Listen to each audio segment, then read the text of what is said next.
نحمدہ و نصلی علی رسولہ الکریم اما بعد فاعوذ باللہ من الشیطان الرجیم بسم اللہ الرحمن الرحیم ان اللہ و ملائکتہ یصلون علی النبی یا ایہا الذین آمنوا صلوا علیہ وسلموا تسلیما۔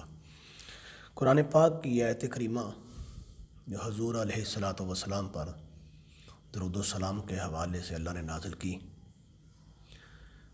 اور اس میں اپنے پیارے حبیب علیہ الصلوۃ والسلام پر درود و سلام پڑھنے کا حکم ارشاد فرمایا۔ میں قربان جاؤں آقا کی شان پر کہ اللہ کریم خالق کائنات ہو کر اپنے پیارے محبوب علیہ الصلوۃ والسلام کی شان کیسے بیان کرتا ہے۔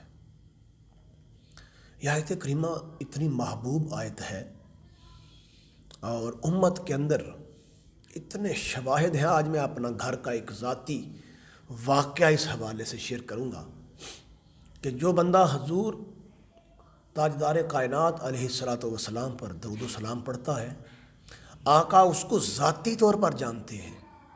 حدیث پاک ہے ایک کہ حضور علیہ الصلوۃ والسلام مدینہ طیبہ میں اپنے عشاق اپنے صحابہ کے ساتھ بیٹھے تھے، تو حضور نے فرمایا میرے صحابہ میں آج بھی ایک پتھر کو جانتا ہوں۔ میں جب مکہ میں تھا اور ابھی اعلان نبوت نہیں کیا تھا، جب بھی میں اس پتھر کے پاس سے گزرتا وہ پتھر مجھے سلام کہا کرتا تھا۔ اگر ایک پتھر حضور کو سلام بولے تو حضور اسے پہچانتے ہوں، تو یہ ناممکن ہے کہ ایک امتی جب آقا علیہ الصلوۃ والسلام کا محبت سے حضور پر درود و سلام پڑھے تو حضور کیسے بھلا سکتے ہیں اسے۔ تو واقعہ یہ شیئر کرنا چاہتا تھا کہ میرا چھوٹا بھائی تھا، اللہ غری کے رحمت فرمائے اسے، اس کو کینسر ہو گیا۔ علاج کے سلسلے میں منہاج یونیورسٹی میں پڑھتا تھا، تو والدین نے اسے وہاں بھیجا۔ میں اس کے علاج کے لیے پہلے شوکت خانم گیا، لا علاج ہو چکا تھا، پھر مختلف ہاسپٹلز میں دھکے کھاتا رہا۔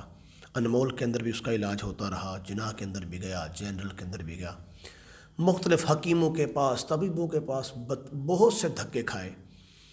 پھر میرے ذہن میں اچانک اللہ رب العزت کی طرف سے یہ خیال آیا کہ ڈاکٹرز نے تو اسے لا علاج قرار دے دیا ہے، دنیا تو ہاتھ سے جاتی ہوئی نظر آ رہی ہے، تو کم از کم آخرت کو بچایا جائے، اور یہی بلکہ سب سے بڑا سرمایہ ہے کہ آخرت کو بچا لیا جائے۔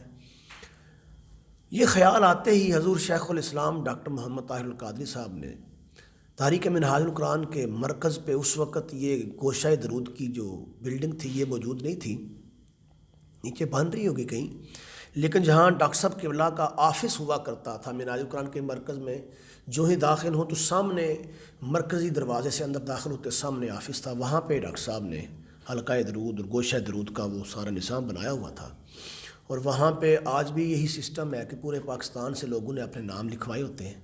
10 دن کے لیے بندے معتکفین آتے ہیں، اعتکاف کرتے ہیں، اور 3 شفٹیں چلتی ہیں 8-8 گھنٹے کی، اور اس کے اندر یہ ہوتا ہے کہ 9 احباب درود و سلام پڑھتے ہیں اور ایک بندہ مسلسل قرآن پاک کی تلاوت کرتا ہے۔ 10 دن کا یہ اعتکاف ہوتا ہے۔ تو میں نے سوچا میں اپنے بھائی کو وہاں پہ بھیجتا ہوں۔ میں نے اپنے بھائی کو وہاں بھجوا دیا۔ جب وہ وہاں چلا گیا تو کچھ دنوں کے بعد میں گیا تو وہ مجھ سے اسے شکوہ بھی کیا کہ آپ میرا پتہ لینے نہیں آئے۔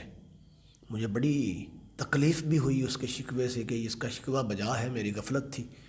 بہرحال وہ وہاں رہا، درود و سلام پڑھتا رہا، اور اس کے بعد اس کے 10 دن مکمل ہوئے، میں اسے گھر واپس لے آیا۔ اس کا اگلا وزٹ تھا انمول کا، لیکن ڈاکٹر نے چونکہ جواب دے دیا ہوا تھا تو میں نہ لے کے جا سکا ٹائم پہ۔ تو والدین نے مجھے پوچھا تو میں بہرحال ان کو کیا بتاتا، تو میں پھر لے گیا۔ ڈاکٹرز نے چیک اپ کیا تو وہ کوئی پیناڈول کی گولیاں صرف دے دیں کینسر کے پیشنٹ کو۔ آ گیا، تکلیف بڑھتی گئی، آج بھی وہ میری آنکھوں کے سامنے نقشہ پھر رہا ہے۔ پھر ایک دن جمعہ کا دن تھا، جمعہ کے بابرکت دن نماز جمعہ ادا کر کے میں آیا، عصر سے تھوڑا پہلے اس کی وفات ہو گئی۔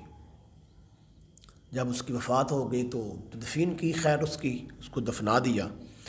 دفنانے کے بعد کچھ دن کے بعد چہلم کا شاید ختم ہو چکا تھا، تو مجھے تڑپ بڑی تھی، اس کا آخری سارا وقت میرے ساتھ گزرا تھا،